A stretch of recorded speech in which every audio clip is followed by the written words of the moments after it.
Hey everybody, it's me, Pastor Clark, coming at you with week 4 of our sermon series called Full Spectrum. It's our study on the book of Psalms. And like I said, we're in week 4. You guys are 4 weeks into this. It's pretty awesome. I hope it's been powerful for you and impactful for you in your relationship with Jesus, your understanding of the promises He has for you, and the journey and the path that He's laid out for you. It's been a pretty powerful study for me, and I've been at this for a long time. So I hope that God's been using it in great ways for you. For those of you in the small groups, I hope this is a fun supplement to what you're doing in your small group. If you're not in a small group, we want to give you just a little glimpse of what small group life is like. So we're going to talk just a little bit about this week and what it might mean for us. But how are you? I know for us, when we start a small group, we always want to just ask that question, how are we doing?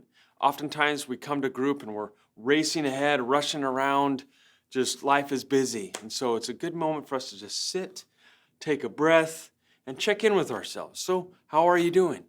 How has your week been?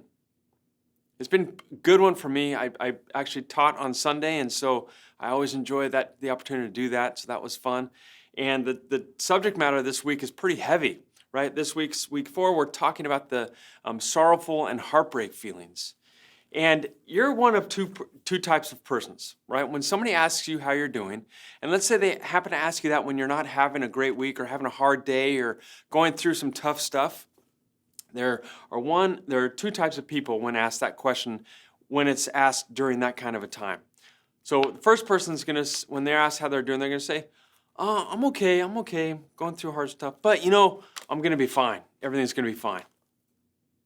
Or you're the type of person that can authentically answer that question. And we as humans have the tendency to just want to rush ahead to the positive, right? Or rush ahead to the easy. But we miss out on the benefit of allowing ourselves to experience difficulty. So I really try and make a point when someone asks how I'm doing. If I'm going through something, I'm going to answer that, but I'm going to stay there. So Clark, how are you doing? If I'm having a hard time and somebody asks, Clark, how are you doing? I'll say, I'm kind of struggling today. It's been a rough day. I feel this or feel that. Last week there was a day where I was really having a hard time, and somebody asked me that. I said, I'm having a hard day. I'm feeling a little bit upset about something that happened today. I'm actually my feelings are actually pretty hurt. I'm feeling pretty low. And I just stayed there, right? I didn't want to rush ahead. I wanted just to allow myself to feel those feelings. I wanted the person that asked, because the fact that they asked means that they care. So I want to give them the opportunity to care. And it was great. But so we have to kind of sometimes make a conscious effort to answer that question authentically and not, again, race ahead to the positive. So I hope that as you study this week, you'll see that the psalmist felt very free to express his sorrow, express his gratitude, express his difficulty, express his heartbreak to God.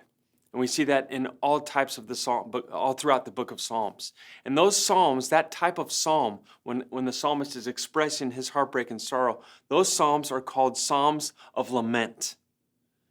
And so you hear that word lament. You don't hear that very often in today's world, but it's a solid word that means to look back and not regret or not feel remorse necessarily, but to be sad about something that's happened, or to be hurt about something that's happened, or to kind of have some regret about a decision we made or something we did, right? But to lament is to look back and say, ouch, that hurt. And I think we need to grow in our language of lament. And here's why. There's a study shown by a neuroscientist that when we go through sorrow or heartbreak because of rejection, relational rejection, or some trauma or some real stress or distress, when we go through that, it's the same experience, same physiological experience of our bodies as if we were get kicked in the chest or even hit hard in the chest. It has that same sort of impact on our body. And so when we get hit to the point where we're knocking back or falling back or the wind gets knocked out of us, we have to take a second. We have to recover, right? Our bodies need to recover. We need to, if we have a broken bone or are sick or whatever, we have to go see a doctor and get cared for, right? In the same way, when we go through trauma or sorrow or heartbreak, our bodies, our minds, our hearts need to recover. So the question to you is, how do you recover?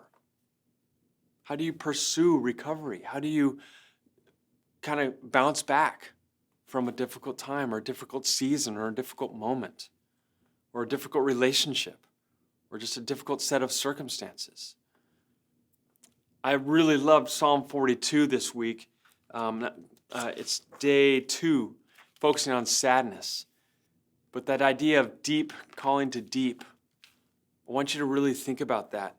If you didn't get a chance to listen to the sermon, get a chance to go on our website and listen to it, and where I focus on Psalm 42 and that idea of deep calling to deep. That is a really important concept for us to grasp in our relationship with God. That's basically God saying to us, there's nothing too far away. There's no such thing as being too far gone with God. He loves us no matter what we're going through, and He really wants us to know that. So I hope this week, as you're going through the study, reading through the Psalms that the study suggests and provides, I hope that you'll really grow in your ability to trust that when God says He's compassionate, He means it. And what does compassion mean? Compassion means to suffer together. So when God says He's compassionate, that's Him saying to you that He wants to suffer with you. And He really means that. My hope and prayer for you this week is that you would grow in your trust of God, that He means that, and that is a promise that He will keep. Thanks for listening. For more great content, go to our YouTube channel, check out our social media pages, and I look forward to hearing and talking to you soon.